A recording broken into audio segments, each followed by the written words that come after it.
Hi, I'm Rebecca Connell here in the Cool Tool Studio, and today I'm going to show you how to successfully solder earring posts to metal clay.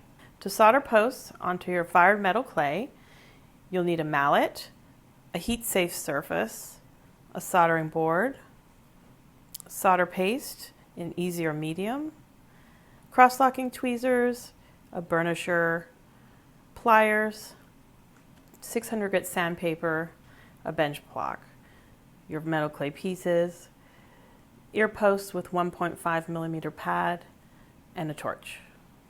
It's very important that your metal clay piece is perfectly flat on the bottom to make sure or ensure that our post lays completely flat and solders well. So the first thing I'm going to do is make sure my little studs are totally flat. And then gently sand. This is 600 grit sandpaper, and this is going to make sure that it is totally flat and smooth on the back. And we're not quite there yet. You can clearly see where the sandpaper is not reaching this. So just keep sanding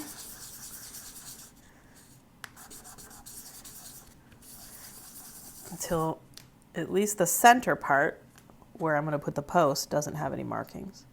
Still a little bit off. Working that until it's also completely smooth in the center. I've got my sanded piece here and it's really smooth on the back now. It's also important to make sure before you fire your piece that it's pretty flat on the back. So I'll always make sure to sand the back before I fire it, and that'll make this part a little easier. And next I'm going to take my little post, gently sand this, and I'm not trying to remove material. I am just making sure there's no finger grease or anything on here. It's really important that the surfaces that you're soldering are clean for the solder to flow properly. Okay? And the last thing to prepare is I'm going to burnish a little bit in the center here to compact that metal and to keep this piece from absorbing the solder. Since metal clay is more porous than sheet metal, I'm burnishing the area where I'm going to solder the post. And compacting that metal will prevent the solder from absorbing into the clay. And also note here that I'm not touching the area that I'm going to solder. I'm holding it down on the edge. You want to keep any kind of fingerprints, grease, dirt, anything out of that area we're going to solder. And now we're ready to light the torch. So I'm set up now to solder these posts on, and I've got the post in the cross-locking tweezers, and I'm going to just be holding them, or holding the post while I solder. So here's the solder paste. I'm just going to pick a little up with the post itself. And I'm going to turn the torch on. And I've got the torch in my non-dominant hand. And I'm holding the post with my dominant hand. And I'm centering this. I'm just eyeballing it, which is fairly easy to do with this particular design. And I'm just going to hold it there and gently heat this. And I'm focusing my heat on the earring and trying to keep it off the post. It's going to hit the post, but I'm not directing the flame particularly right there. And I'm just going to heat this. It's going to turn orangey, then maybe a little bit red, and just like that, the solder flows. I'll leave the torch on for a second. I'm going to release that. And then I like to put the torch in my dominant hand and just come back through and gently heat it again And what that's going to do is let this kind of drop. If it's a little bit off center or if it's a little bit tilted, it will drop itself.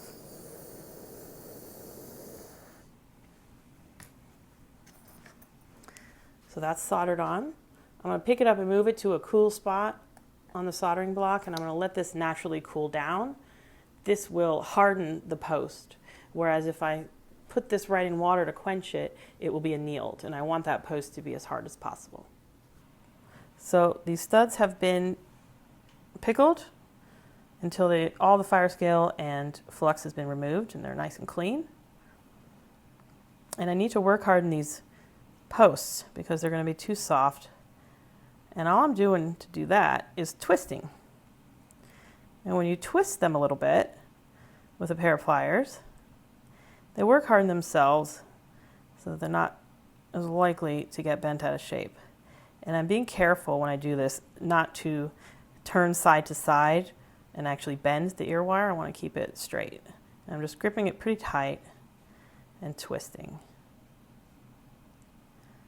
This is also a really good test to make sure that your solder was successful, because if not, this would have popped off by putting that pressure on it. And here's what we need to add a Black Max patina. I've got the Fordham portable flex shaft. I've got a rubber glove.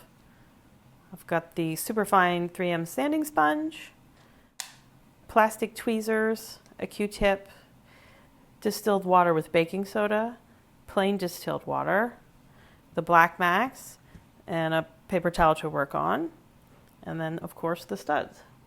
The first thing I'm going to do is make sure that the surface of this stud is clean. If you've touched it with your fingers, there's going to be some oils on there. So you can just use a 3M sanding sponge or a little piece of sandpaper and just give it a gentle scrub, and that'll remove any fingerprints or finger oils off of it.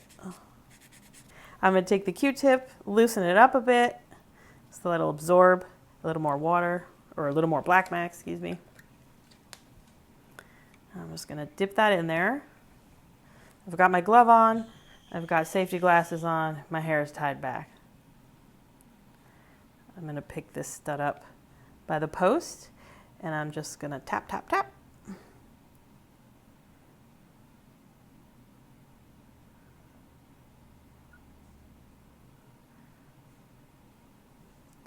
And let it sit just for a few seconds.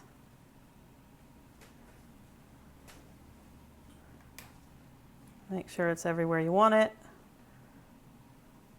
And drop it in this neutralizing solution. And I'll repeat the other so you can see. Tap, tap, tap. Let it sit.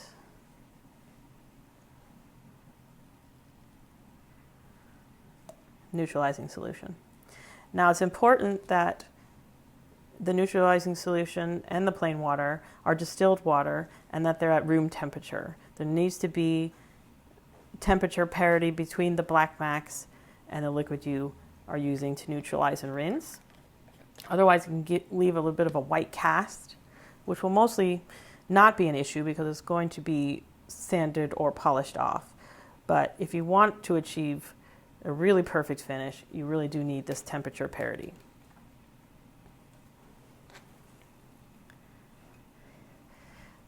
I'm just going to put them in the rinsing water, and then they're ready to dry.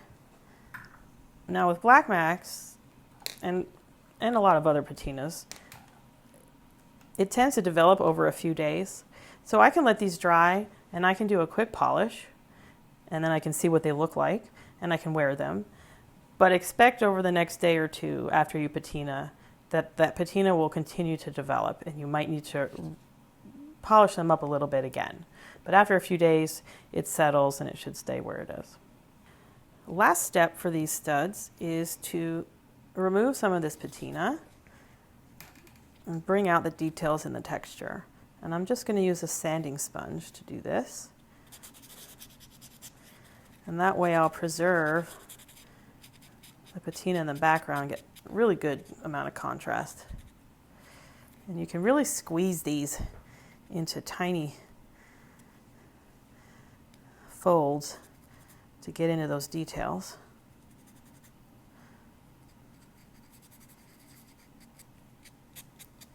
You can also use them around the edge and get all that.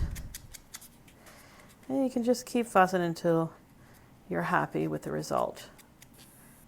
Alternatively, you can use the micro motor with a fiber wheel. This fiber wheel will remove it quite quickly and save your hands, but it's not entirely necessary for this project. I'll repeat with the other one, and then I'm going to move to the back. All right, to clean up the back, I'm going to use these 3M bristle wheels. This is a 400 grit, the blue. You don't need this to be spinning too fast. And I'm just going to clean up the post a little bit from using the pliers on it. Even that finish out.